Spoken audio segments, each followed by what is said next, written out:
Hi there, and welcome to tonight's episode of Romance Happy Hour. I'm Jen Hi. Rush, and I'm here with Dawn, who is in New York City. You can tell that is Hanging some up. funky headboard behind you. Yep, I'm in my bed Yep. and So I we've got do have Dawn my here with us pajamas on. tonight. I'm gonna. Um, Can I give a shout out to oh my gosh, you're Karen? already interrupting me, Dawn. Sorry. Yes, give a shout out. Okay, I'm gonna give a shout out to Karen because I'm in my bed in my pajamas and wearing my Brenda Novak T-shirt because Karen's also a Brenda Novak fan. And I'm just gonna say, Neener, I got to meet her on Tuesday, and you weren't there to come see us too. So, but maybe next time we can see both Karen and I can meet Karen and Brenda at the same time. So, anyways, that's it for Are you me done? for now. For now, Are you done? Can I introduce who we have on the show now tonight? no. Yeah, Right. go ahead. We have author Stacy Finz, and we also have the duo of McKenna Rogue. So we're very excited to have all of you joining us tonight. And Dawn, are you doing anything while you're at RWA? Are you just kind of soaking it in? Are you writing any words? I'm not writing words, that's for sure. I did. My daughter and I went touristing on Tuesday, kind of, Wednesday, and then I woke up this morning with a headache, migraine from it. So I've been doing book signings and also attending the book signings and grabbing a lot of swag to give away. I got some books from some prior Romance Happy Hour authors to give Yay. away for our readers on Romance Happy Hour. I took a lot of selfies with them too. So I do have a bunch of books to give away to our Romance Happy Hour people from Great. books that we've done. So You just have to figure out how to get them all home in your suitcase without going over 50 pounds first. I think I'm already over 50 pounds. I'm kind of worried about that, to be honest. Yeah, we'll see. My daughter might get to have to leave her clothes behind. No, I'd leave my clothes behind before I make her leave hers. Priorities. Yeah. So I have been writing words since I'm not in New York City. I have been writing words, trying to get a bunch of word count in for my book that is due in August. The first book in my new series that is going to be coming out from Berkeley next year. So, I can't wait for yes. that. So know that while you're off playing and having fun, I'm actually doing hard work. Until what, next week or the week after? Because who did I run into? Jeannie Martz Oh, said she's Jenny. gonna be. Yeah. She said Jenny. Is it Jenny or Jeannie? Jenny I've always thought it Martz. was Yep. Jenny. She Jenny. writes contemporary westerns also. Yep. Yes, and she was a guest, and she said she's gonna be seeing you in a couple weeks. In Kansas City. That's right. So I'll be Yes. in Kansas Yep. City. I drive down next Wednesday, and then they have a book signing and stuff at the library down there, kind of on the north side of Kansas City. And so yeah, so I'll get to see her again. We did it last year, and it was a lot of fun.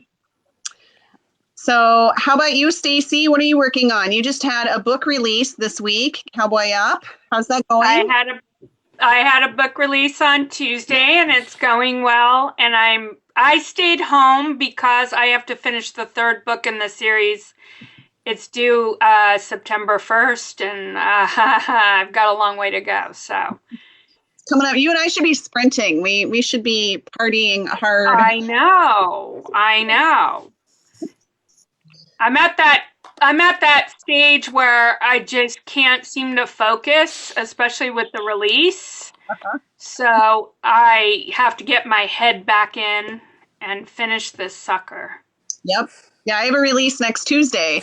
We've been partying because you invited me to help celebrate your release, which was so much fun. But yeah, I've got a release next week too, and so it's trying to balance writing new words and promoting your new books, and it's tricky. Yes, it is. It's very tricky, but we have the best job on earth. Yeah. I love it. I agree. And how But I about am you? sad that I'm not in New York. I know. Well, I wasn't too upset until I started seeing all these pictures that everybody's I know. posting.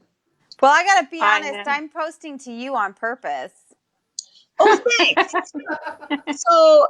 So this is, I guess, the episode where we all learn that Dawn, she's already teased poor Karen, and so now I think this is where Dawn's true colors are going to start showing. Is that right? They gave me like this really delicious like mixed drink at my Kensington party my before I gosh. came home. I only drank half of it though, people. I did because I thought, I got to walk back to the hotel without getting mugged. So I only drank Well, half of it. But now I I'm got glad some you white survived. wine. So Dawn, yeah. did they have the socks again? They did not. No, they have these. And my daughter's taking a shower, but I'll have to have her grab them later. They had these cute. They framed all of our book covers in Oh, these cute. really cute like RWA 2019 frames. And we got 3 Oh, copies, and I'm gonna give one away to a reader from Romance Happy Hour. So I've got 3 copies. I'm gonna give one away. So Fun. yeah. So. Yeah, those socks were super cool. You gave me a pair of those. Yes. You I still have stole an some. extra pair. I think I have 1 or 2 extra pairs. Maybe I'll have to give a couple. Do a couple. Ooh, here, I yeah. have a pair. I'll show the Let me see. audience. Aren't these cute? Can you guys What? see them? They're Yeah. super cute. What year were those from? I think this was last year in Denver. And then the other one, the other pair, I don't remember, but I think I cheated. I didn't go, but MK Schiller sent them to me. Or no, wait, it was somebody sent them to me. Because I have nice friends at Kensington who sent me things. Look out for you. Yeah. But they are pretty cute. Yeah, they are. Well, let's get McKenna, the duo of McKenna Rogue. What are the two of you up to? I am super excited to chat with you and find out how you structure everything. But before we get into that, yeah, tell us a little bit about you and what you write and what you're working on this week.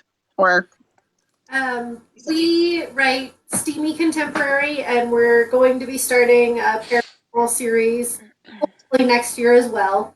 I am currently working on the next installment of our Love Demands a Holiday series, which we started because there are so many silly little holidays out there that are just beyond Christmas and Valentine's Day and things. So our first book in that series is For Love and Donuts, which is a donut day romance. And then we also have one for the 4th of July, and the one that I'm on now is for Book Lovers Day.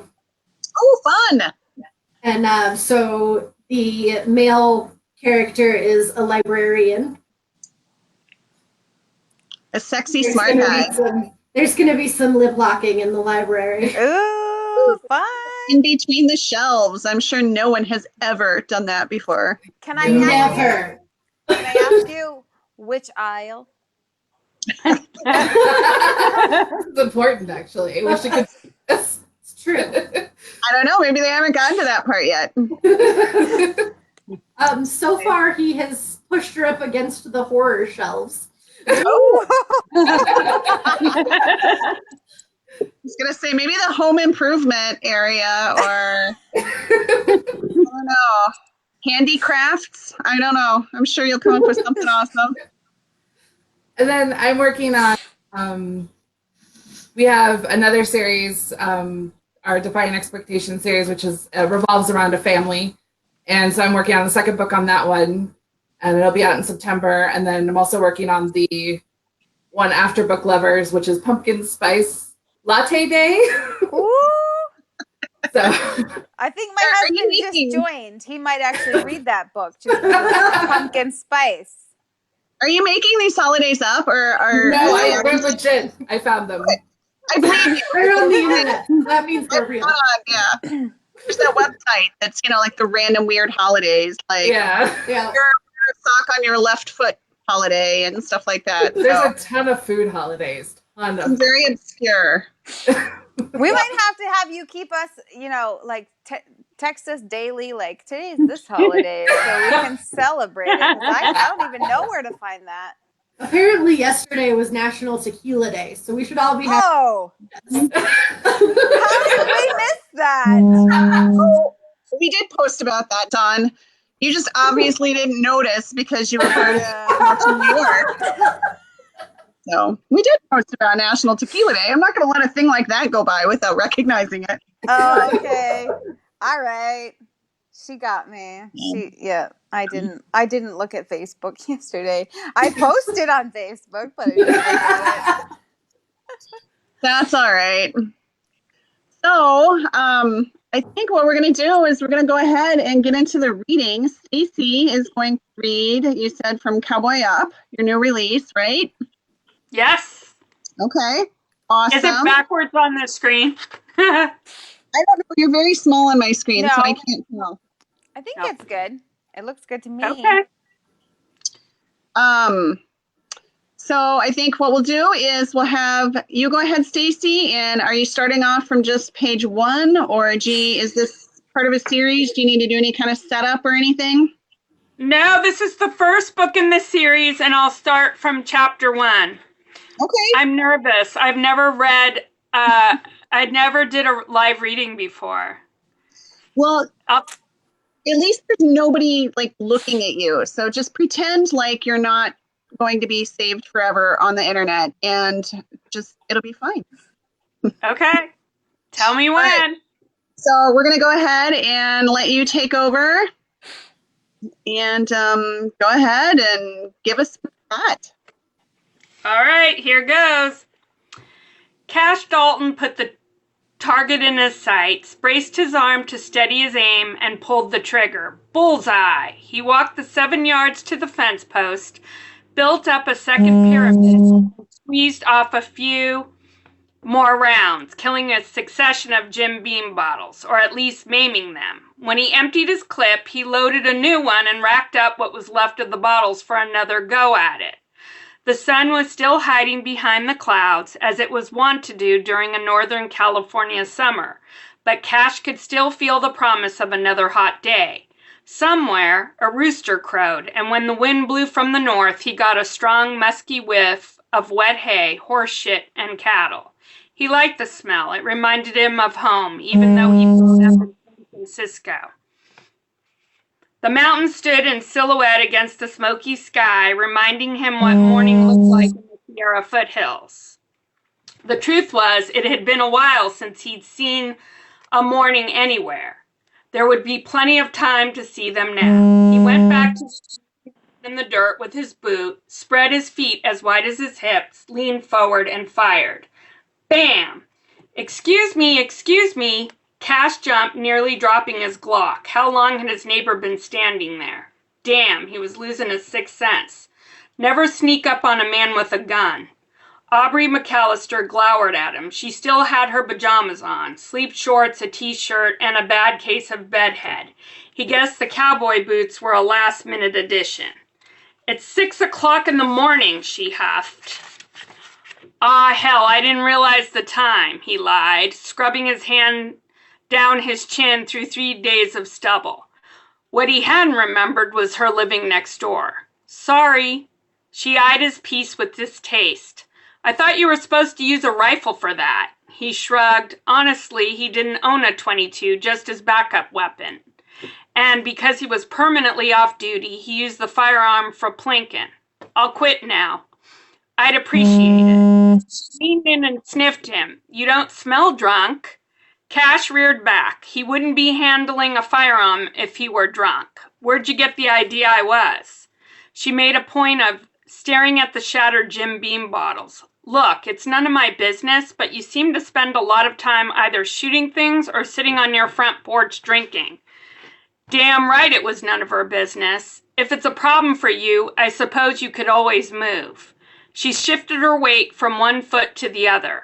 I'm just trying to be helpful. Last time I looked, accusing your landlord of being a drunk wasn't helpful. He squinted at her, a reminder that he had the upper hand here. She squinted right back. Jace is my landlord, not you. Jace is your boyfriend, which by default makes my cousin Sawyer and me your landlords. Oh, for God's sake, she crossed her arms over her chest. If one more person, Jace is not my boyfriend. That's not what he'd heard in town. Dry Creek was small, but its residents had big mouths. And word was, Aubrey McAllister had ditched her fiancé for his cousin Jace. Cash had a strict don't ask, don't tell policy when it came to his two cousins' love lives, so he hadn't delved. But he sincerely hoped Aubrey was a better choice than Jace's ex. Jace's sons didn't need any more upheaval in their lives. Whatever you say, Aubrey. In his experience, rumors always held a grain of truth. He went to collect the broken bottles off the ground, letting her know he was finished with this conversation. She could go home and go back to bed. But she followed him to the fence anyway. It's not whatever I say. It's the way it is. Read my lips. Jace and I aren't an item. Never were and never will be. But that has nothing to do with your drinking problem. Your best bet is to accept that it's an issue and get the help you need. He scooped up the glass and chucked it in a paper bag, perturbed. Good advice. I'll call someone today and get myself into rehab ASAP. You have a good morning now. Cash stuck his Glock in the back of his jeans and started for his cabin, getting only as far as his front porch before she said, "There's nothing to be embarrassed about. There's even a residential rehab center just up the road." That was news to Cash, but not altogether shocking. A few years ago, someone had bought up a chunk of land off Dry Creek Road and turned it into a goat yoga camp. Goats and yoga, who knew? Up Highway 49, closer to Nevada City, the old Jaeger farm was now a mindfulness center. So a halfway house wasn't out of the realm of possibilities. Read my lips, he said, mimicking her earlier words. I don't need rehab. It was on the tip of his tongue to say that what he needed was a good roll in the hay before his entire world changed forever. But Jace's truck came barreling up the driveway. Fantastic, Aubrey had called the popo. Jace got out and slammed the door. I see you're putting your time to good use. He waved his hand at Cash's target setup. Anything's better than drinking, right, Aubrey? He winked, fully aware that it would piss her off, and he wasn't disappointed. Sparks flew in those pretty green eyes of hers. She threw her hands up in the air. I'm going now. Hey, he tipped the brim of his hat. Sorry for the disturbance. He hadn't meant to wake her. He really hadn't. It won't happen again. He watched her cross over the creek on the small footbridge that connected their 2 yards, letting his eyes wander to her backside and down those long, shapely legs of hers. She was nervy and presumptuous, but her boots were exceptional. Outstanding, actually. One of the best pairs he'd seen in a long time. Jace came up onto the porch, pulled up one of the faded lawn chairs and straddled it, his eyes filled with concern. When are you leaving? Day after tomorrow. Cash sat on the top stair, hoping the rotted tread would hold him. Jace let out a long sigh. For several minutes they sat, watching the sun move over the horizon. Neither spoke, but both were cognizant of all the things that were going unsaid. Jace finally broke the silence. You ready for this? Nope. 2 weeks since the call, and he still hadn't wrapped his head around the situation. By Wednesday, though, he better be prepared. For the sake of Ellie and 12 years of lost time. But he didn't want to think about it right now. Jace cleared his throat, and Cash eyed his cousin's uniform. Jace didn't usually wear one. It was freshly pressed, with a neat crease down the center of his pants. It reminded Cash of the suits he used to wear in the bureau. You got a press conference or something? Nah, just a meeting with the council. Jace gazed at the pile of plastic bags Cash had heaped on the side of the cabin. What's in those? A body. Not funny. Jace got up, came around Cash, walked to the bags, and untied one. Whoa, you've been busy. Yes, he had. The inside of the cabin was a wreck. Cash had spent the better part of a week cleaning it, though you still couldn't tell. See? I've been spending my time on more than target practice.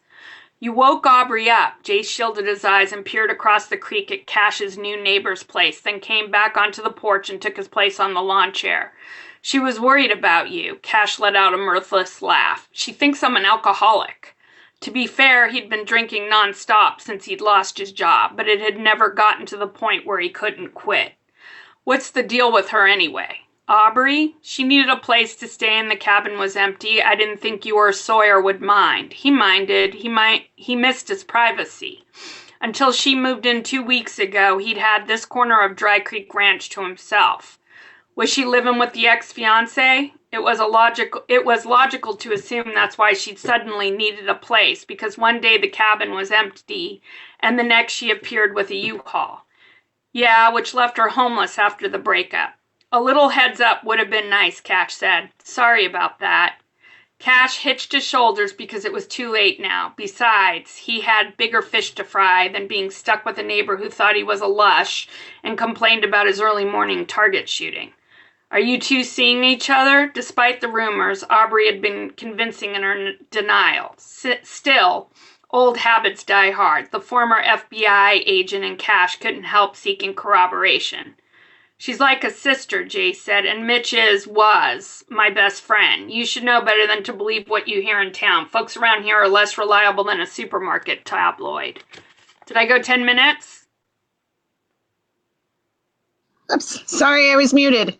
Yeah, I mean, that's fine. Or if you want to, I don't know how much longer you have till the end of the chapter. Or I can keep going if you want.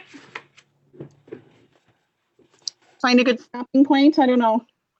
Okay, I'll keep going and then. Going.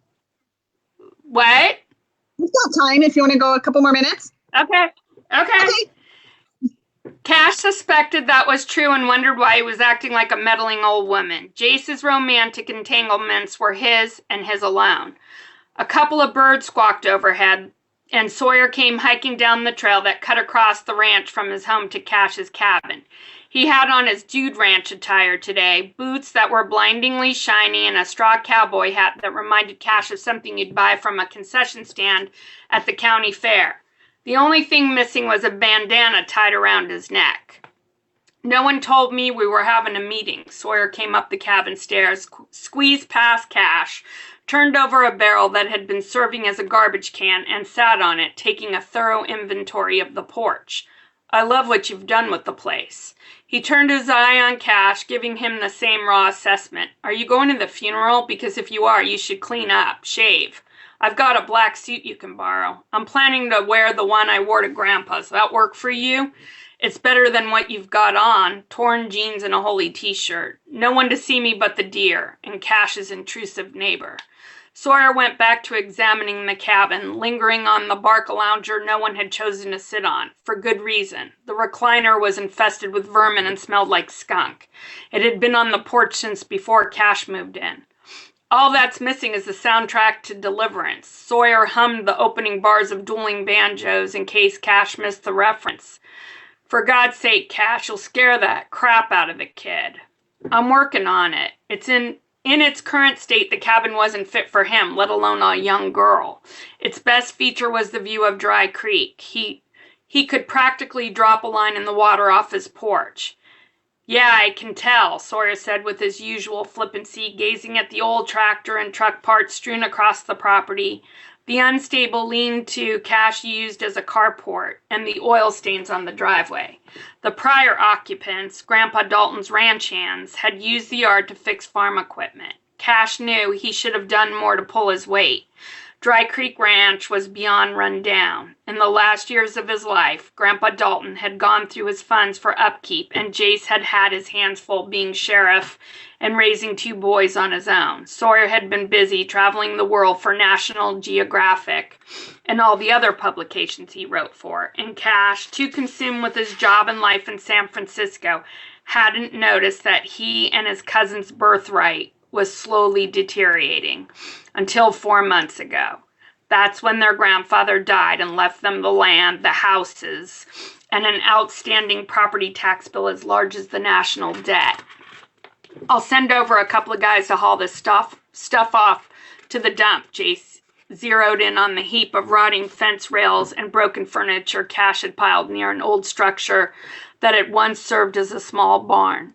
Slowly but surely, he'd been trying to clear away the debris. Sawyer chipped at the cabin's peeling trim with his finger. Some paint would be good too. Cash wouldn't have time for that before he went to Boston, but when he got back, he'd fix the leaky roof, the running toilet, and replace some of the failed windows. In the meantime, he'd scrub the cabin clean and make it as livable as possible, because for now, it was all he had, and he needed to make it feel like a home. Did you explain about Ellie to the boys? He asked Jace. They know they're getting a new cousin, but I left some of the circumstances fuzzy. You okay with all this? Sawyer asked. Hell no, he wasn't okay. He was nearly 40 and still hadn't fully figured out women, let alone a grief-stricken 12-year-old girl. She hates my guts. She hasn't met you yet, but when she does, yeah, she'll probably hate your guts. Jace grinned. Look, none of this is your fault. If you'd known, you would have cowboyed up. That's how we Daltons roll. Maybe, but Cash was ashamed to admit he wasn't so sure of that. Go easy on yourself and get to know her, Jace continued. For now, all you've got to do is make her feel safe and cared for. The rest will come naturally with time. And a shower would be good, Sawyer said, and dude, deodorant. Jace laughed. Apparently Cash's hygiene was comical, and got to his feet. I gotta get going. He bobbed his head at Aubrey's cabin. Try not to disturb your neighbor again. She's the only one around here paying rent. Sawyer waited until Jace's truck pulled away and said, What happened? I was making too much noise, shooting bottles. It was a good way of working off steam and getting his head right. These days he had so much swimming around in there that sometimes he wanted to tune it all out. You give any more thought to hiring that lawyer I told you about and getting your job back? I don't want my job back. There was a time when Cash had been a true believer in the Bureau and a stellar agent. Not anymore. Sawyer got off the barrel and took Jace's chair. You did all you could do, Cash. They're the ones who screwed it up. Cash held his hands up. This isn't up for discussion. Fine. Sawyer let out a long breath and motioned his head in the direction of Aubrey's cabin. What's up with her? Cash followed Sawyer's gaze. According to Jace, she needed a place to live after dumping the fiancé. 2 weeks ago, she showed up here with a trailer and a house full of furniture. There was now a swing on her porch and flowers in the window boxes. Unlike his cabin, hers didn't have a porch fan dangling from loose wire or a shredded screen door hanging lopsided from its hinges or weeds that came up to Cash's knees. He'd heard somewhere that she was an interior decorator or some kind of designer. Her and Jace, huh? Sawyer had obviously heard the rumors too.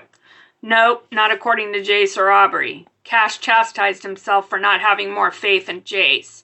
He should have known from the get-go that his cousin wasn't the type to poach another man's woman, not even one as hot as Aubrey McAllister, especially his best friend's fiancé. I don't know Mitchell well, but he seems like a good guy.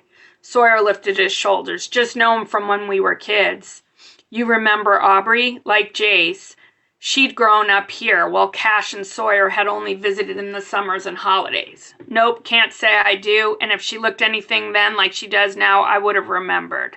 Cash had a vague recollection of a skinny girl with dark hair and sparkly pink cowboy boots following Jace around, but couldn't remember if her name was Aubrey. Only that she was a pain in the ass, and Grandpa said they had to let her tag along.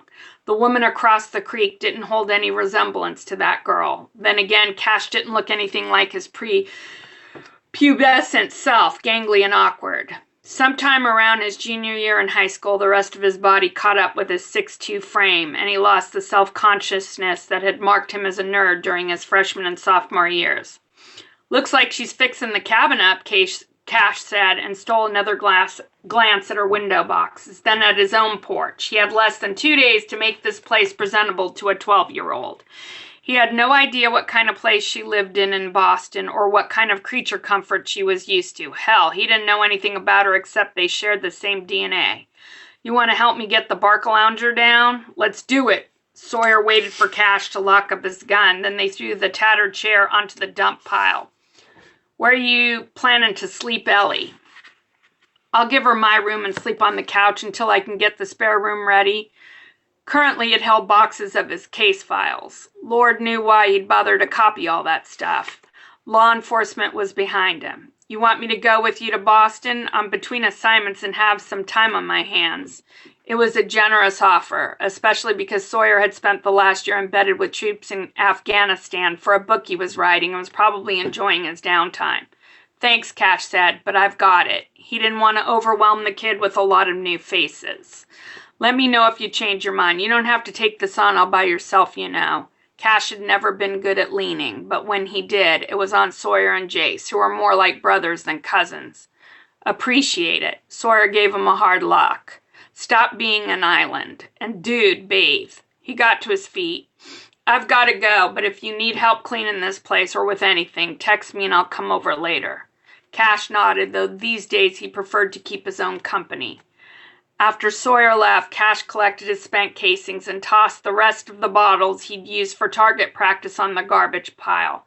At some point, he needed to stock the refrigerator and cupboards with food, stuff a kid would eat that was more nutritious than his current diet, which consisted mostly of packaged meals he could heat in the microwave. His mother, a health nut, would have a heart attack if she knew. Furniture was on the list, too. He'd been making do with a few pieces he'd brought from San Francisco. Nothing fancy, just things he'd acquired over the years, or hand-me-downs from his parents, much of which was still in storage. But Ellie would probably need a desk, a chest of drawers. Aw, hell, he didn't know. Great. Is that good? 10 minutes? Yeah, that's great. Okay, let me unmute them. There, I was living dangerously. I actually muted people tonight against my better judgment. I wasn't sure you'd come back. Oh, that was great. Thank you very much. So how many books will there be in this series? This is the first one you said? This is the first one. There's 2 more, and then we'll see. Okay. Very cool. You know how that goes. Huh? Yes. I said, yes. Yes, I do. The series I did, the first series I did, I think I'm up to, there's 12 books in that series. And I don't know, I think people get intimidated when there are so many books in a series.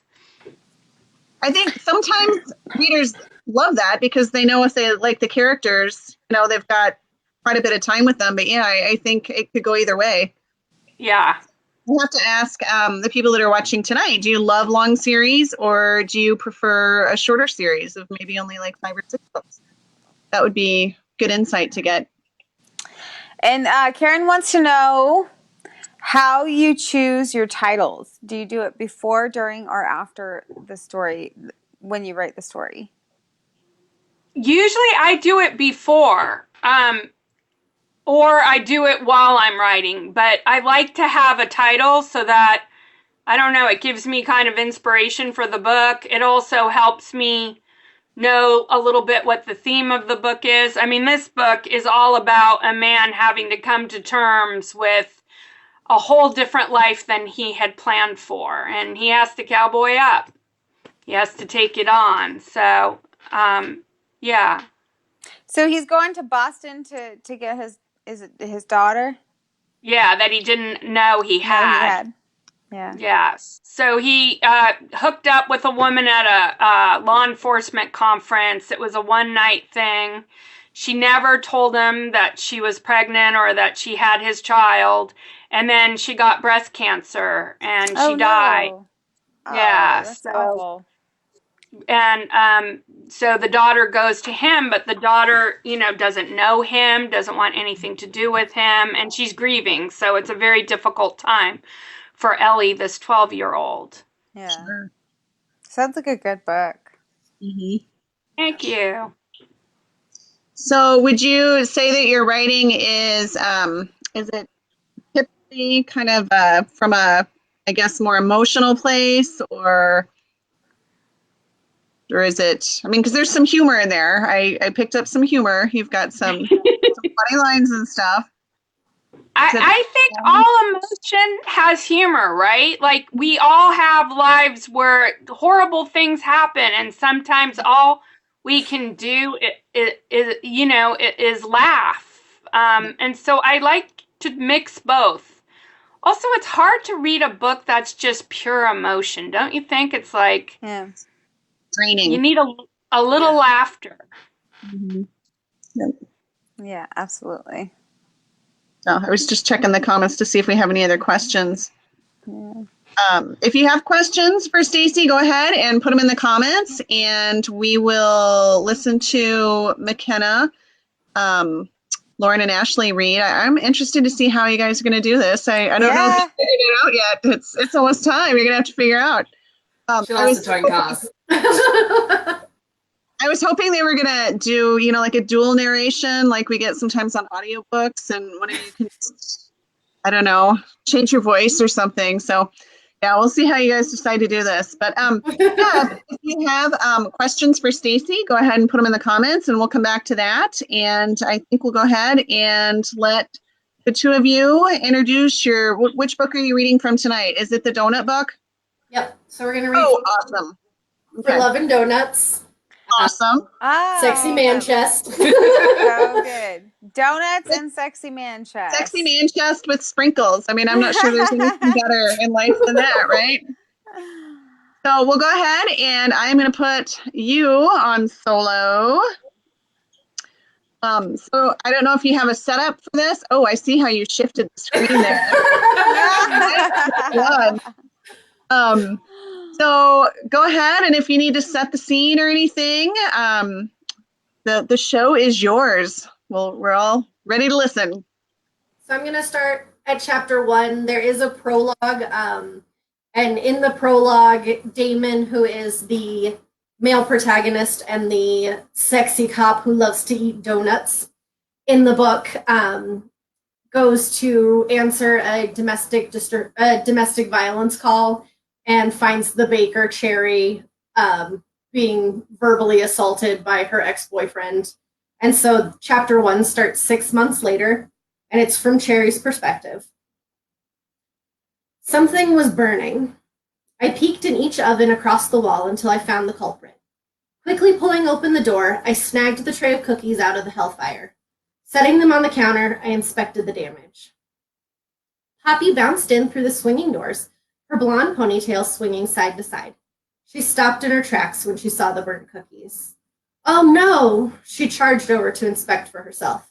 What did I do wrong? The oven was way too high.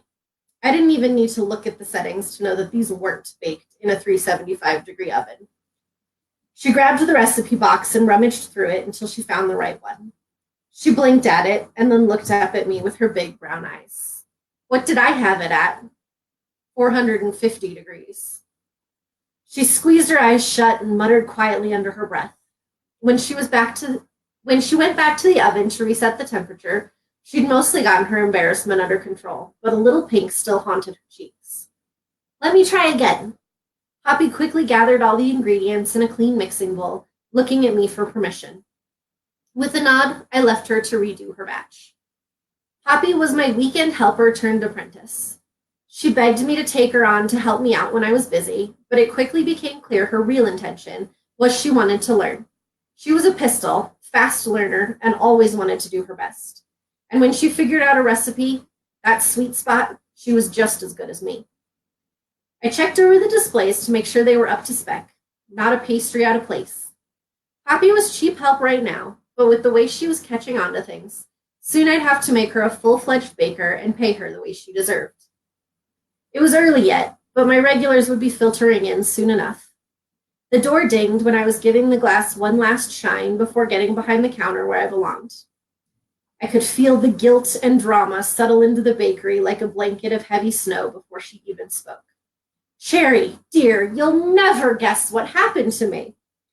I turned to find my mother standing in the doorway, looking just as dramatic as her statement suggested.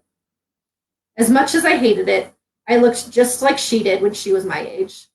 We both topped out at 5'4" and both inherited her mother's wide hips. The only difference was my mother was obsessed with weight loss, weight gain, and anything that led to either of those consequences. Good morning, Mom. Do you want your usual? Honey Maraschino sat down at her usual table and pulled out a newspaper.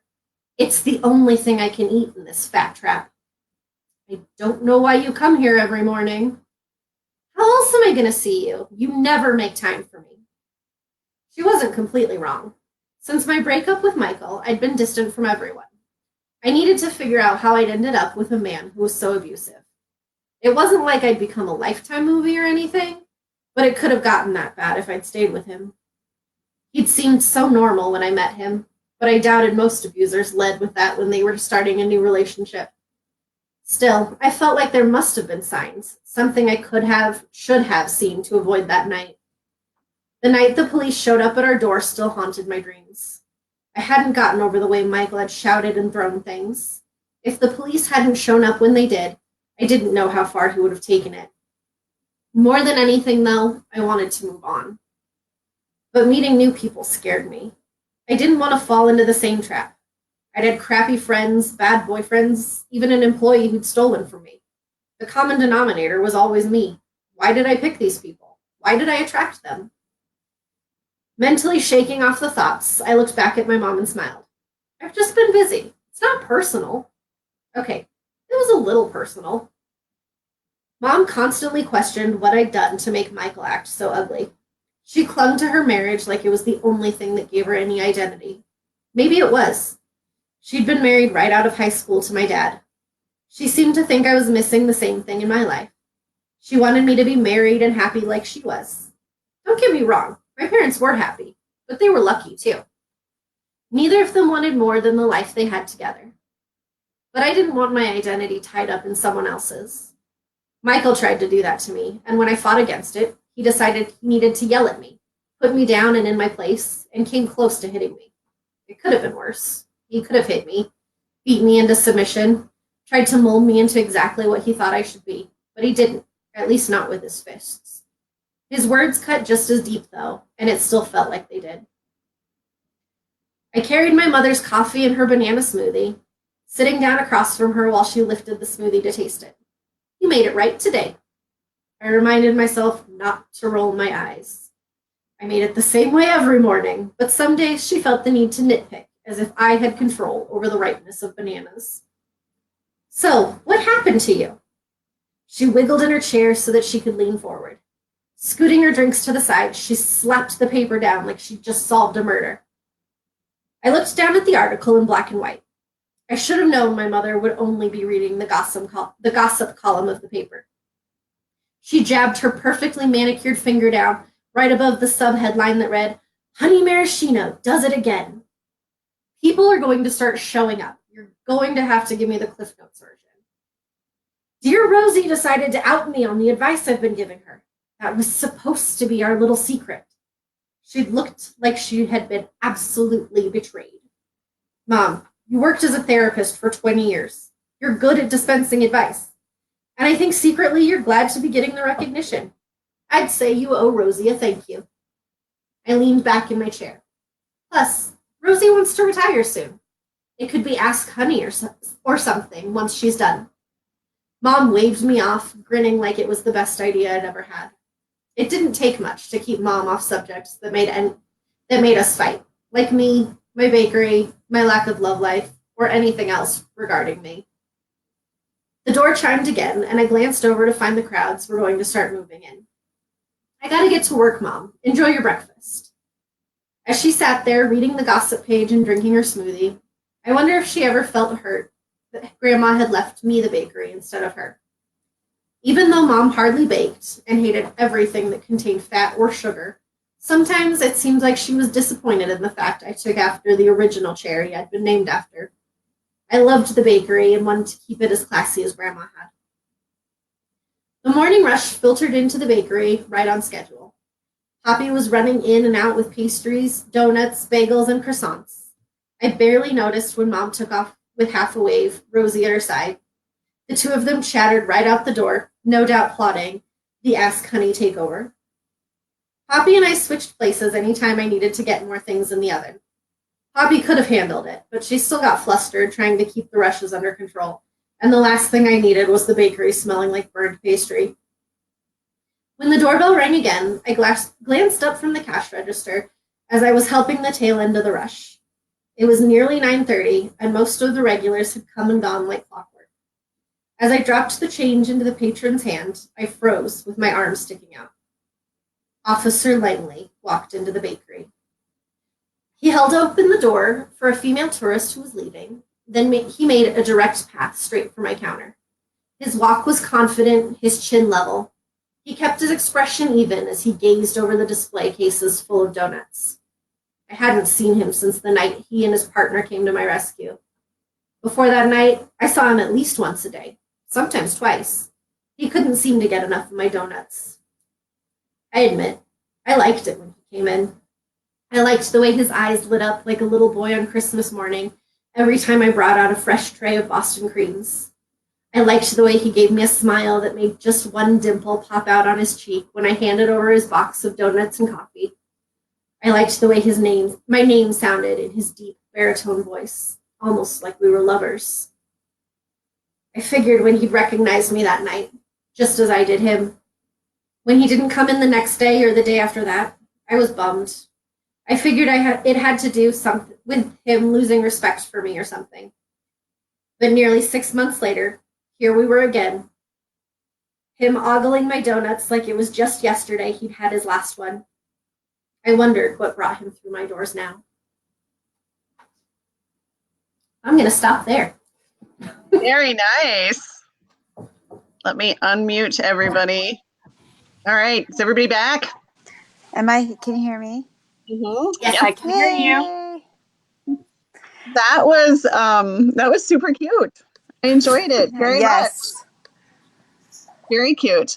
I can't wait to learn more about Mr. Donut loving cop. Yes. Yeah, that was super cute. So what made you go with Donut Day first? It was the holiday that came first when we were. We actually released a little answer later. than that. So there was no cop-loving donut that inspired the story that you ran into at Dunkin' Donuts or anything?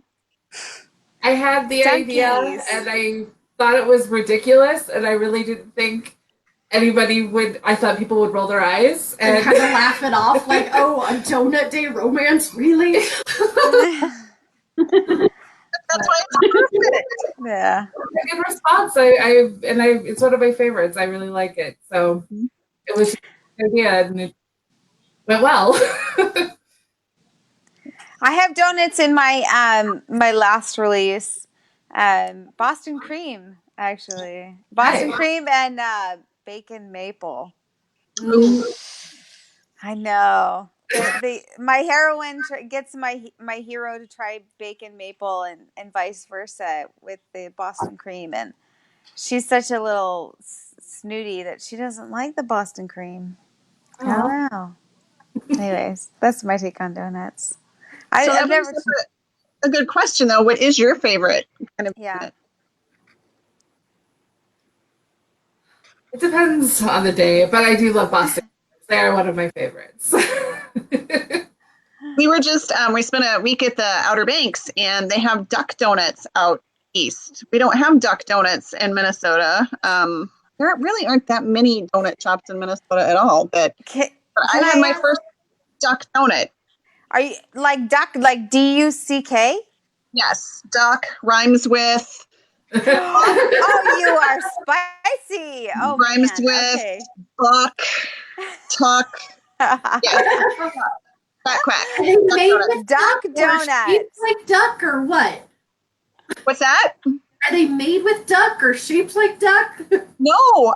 So in the Outer Banks, there's a town named Duck, North Carolina. It's by Kitty Hawk and where the Wright brothers flew and everything. And I don't know if they originated there. I'm sure there maybe somebody else that's watching has more experience with duck donuts, but it was an experience. They were super delicious. I think I took a picture of our box of donuts, so I'll post that in Romance Happy Hour. Maybe tomorrow we'll post an honorary donut picture.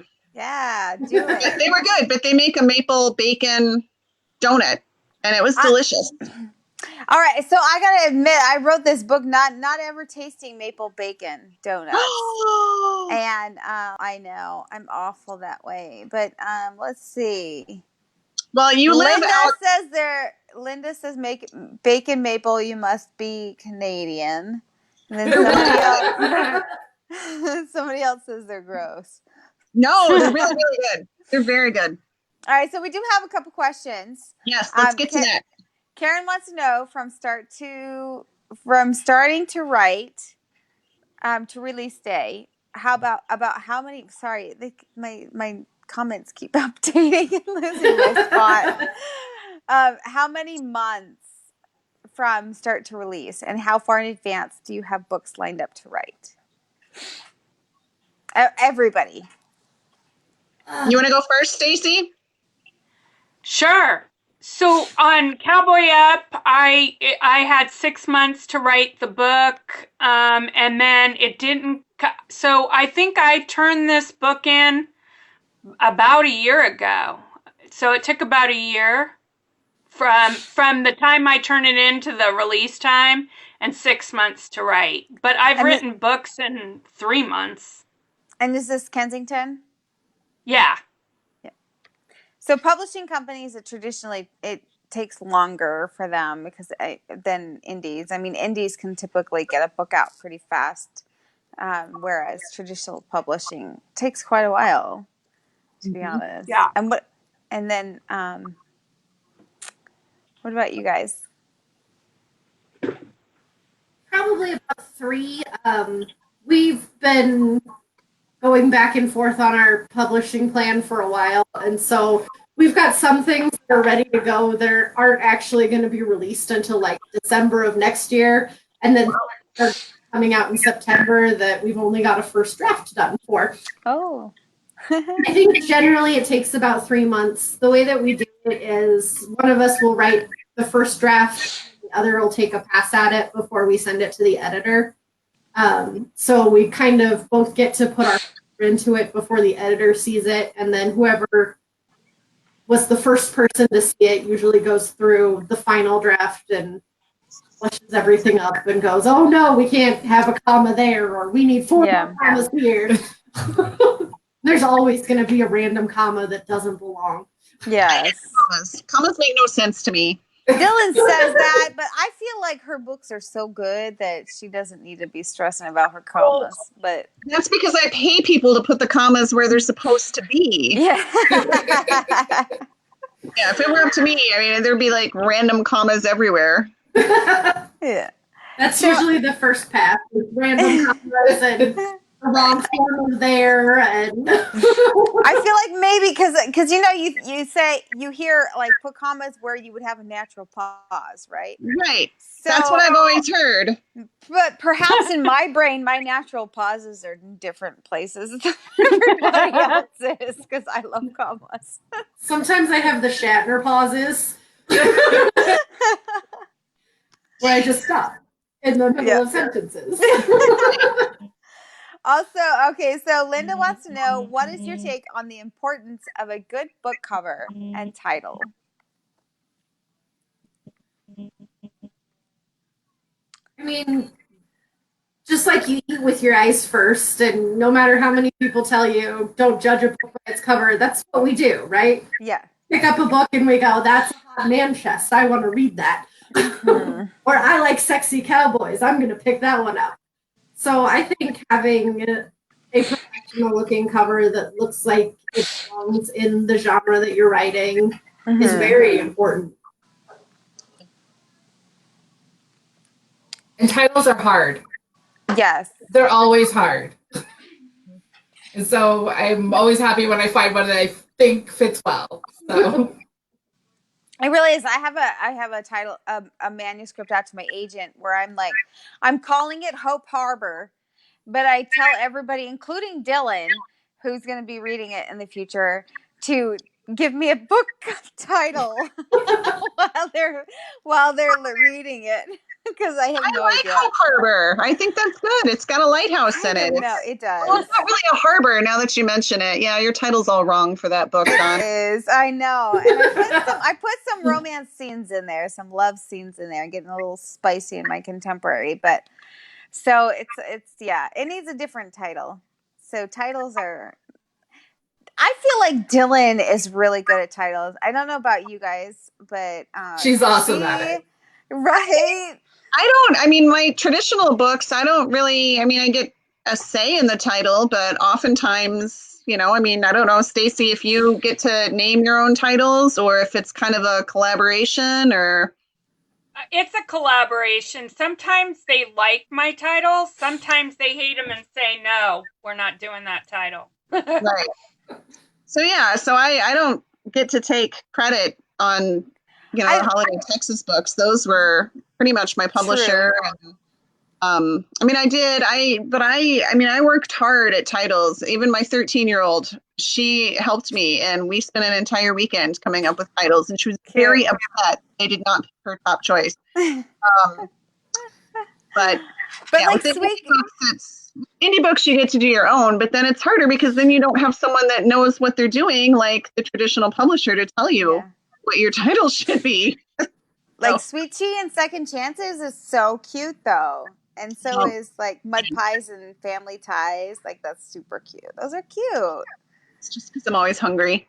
Well, then don't read Donuts, because you're definitely going to be hungry. I'm already hungry. The paragraph is a very graphic description of a Boston cream donut. Oh my god! I can only imagine. Now I have to read it. No, I have to read it. Okay, so also Karen wants to know how long your break is between stories, and do you just jump into the next one? Don't everyone speak at once. It depends. I've been able to go right into the next one sometimes, and then sometimes there's a way too long of a period where I'm not writing. And it's a lot of sprints to catch up. Yeah. Ideally, I'd like to take a month off. Wow. But that isn't always realistic. Yeah. Especially if I'm late on turning in the last book, then I've got to play catch up. Yeah. So also for the duo, how do you do it? Like, how do you co-write? Like, do you guys like send each other the manuscript and like, or just like each do a chapter or? Well, we share a Dropbox folder to start. And then we usually come up with a universe that we want to share. And sometimes we come up with characters together. Sometimes it's separate. And then we kind of just write the stories that we want to write. And we pass back our beat sheets, and then we pass back our outlines, and then we pass back the first drafts. And it's just kind of, I don't know, it just works really well. Like, I've written with other people, and it's never been this easy. So. Yeah. So have either of you written by yourself? Any solo titles? Okay. So in your opinion, like, I guess, what are the pros and the cons to writing as a duo or writing independently? Is it easier or harder to write together? So I would think there'd be some things that would make it easier. Do you have someone built in to bounce ideas off of, but then other things that might make it harder? I mean, do you ever come to blows over a plot thread or anything? And if you do, who wins? I haven't really fought over anything yet. Because we typically start writing by ourselves and just kind of bounce ideas off of each other. Whoever's writing the first draft kind of owns it, and that's their work. And then the next person who goes in just kind of fluffs things up and amps up description and some dialogue and things like that, and takes out the little habits that we both have. Like, I really like starting dialogue with "so," and apparently people don't talk like that. Really? Because I use "so" too. I mean, And Lauren starts a lot with "and." Yeah. So we go through and Oh my gosh. take out each other's little quirks. And the first time we did it, we started just doing a critique and realized, you've got to put your heart into this, and you've got to put your voice into it too. So just have at it and edit the crap out of it. And so that really, I think, helps to mesh the two of us together, is that she starts one and then I throw in my little sprinkles of whatever, and vice versa. And the nice thing is that we complement each other in places. Like, there's things I'm stronger at than she's at. So Yeah. And we like I said, we think a lot alike. So we like the same type of things. We like the same type of stories, heroes, heroines. So we don't have a I'm not going to write that character, or I hate her. She's flat. What are you doing? So and the solo stuff, I've been doing a little bit longer. I actually had an agent for a while.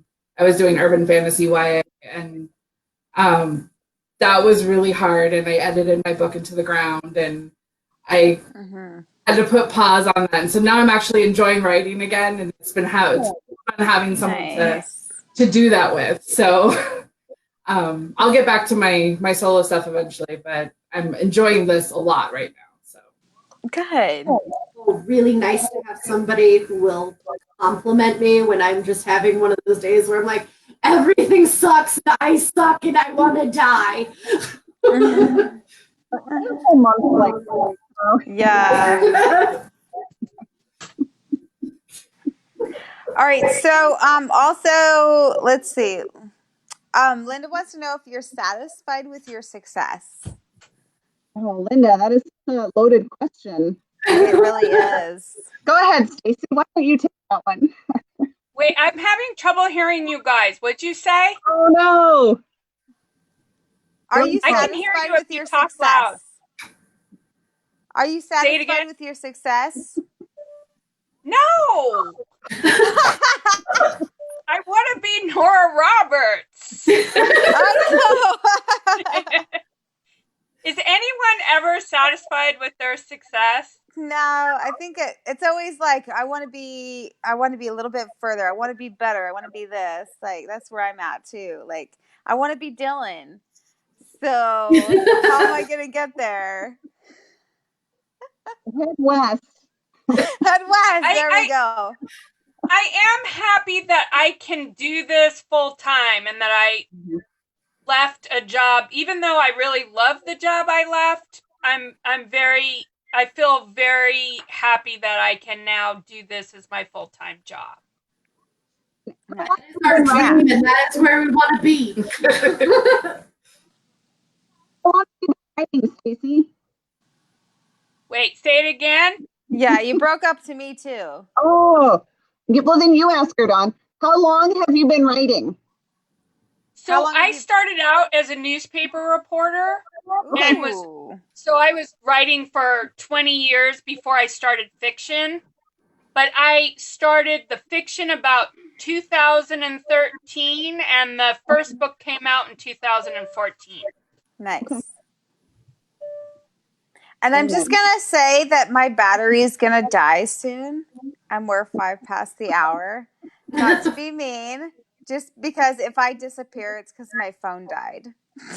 I think I saw one more question from Karen. Do we have any, do you want to see any others on?